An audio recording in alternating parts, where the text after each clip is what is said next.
2nd Battalion, 4th PSYOP Group inside SOCOM, which always deployed with Special Forces and Rangers. And that's really the essential element now.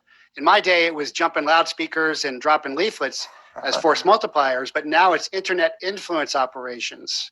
And that starts to key on ShadowNet and Shadowgate and General Jones taking military intelligence and information products and privatizing them and politicizing them. And that's where the line gets real blurry.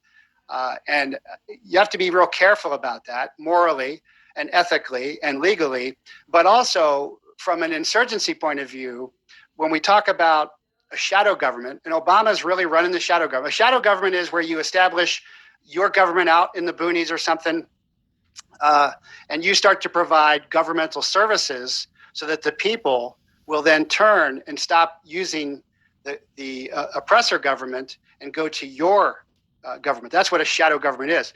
Obama's shadow government is just a couple of blocks from the White House. It's where he's put up fences. Jarrett's in there. That's his TOC. That's his Tactical Operations Center. That's his headquarters for this.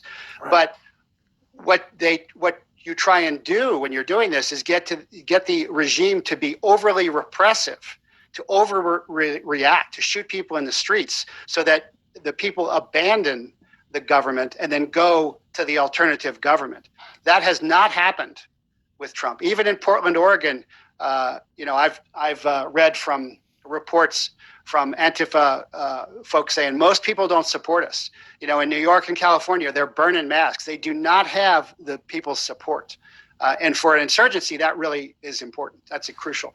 I'm really glad you brought that up because it seems like elements of Obama's shadow government, as well as what we might call globalist interests, appear to be trying to maneuver Trump into a position where he is forced to invoke the Insurrection Act or to deploy some elements, perhaps the Marines in certain cities, because of bloodshed in the streets. And I think one example of this, there's an Antifa leader just a couple of days ago was tweeting out they're going to block the roads in conservative areas to deny Trump supporters access to food and fuel and other such things.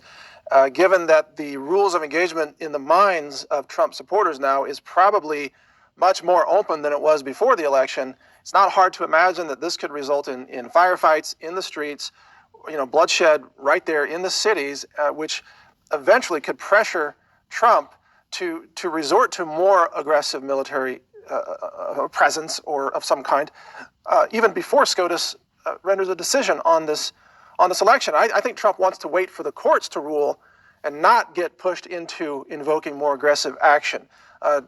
What's your take on that? Well, the next checkpoint is the Electoral College in mid-December.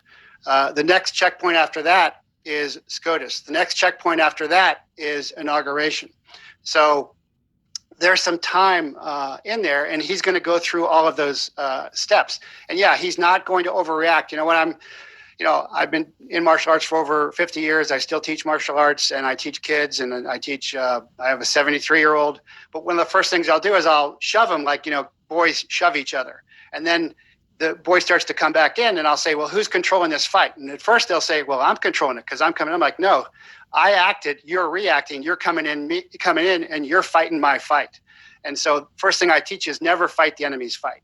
And Trump is way too smart to be drawn in to that, to being over repressive.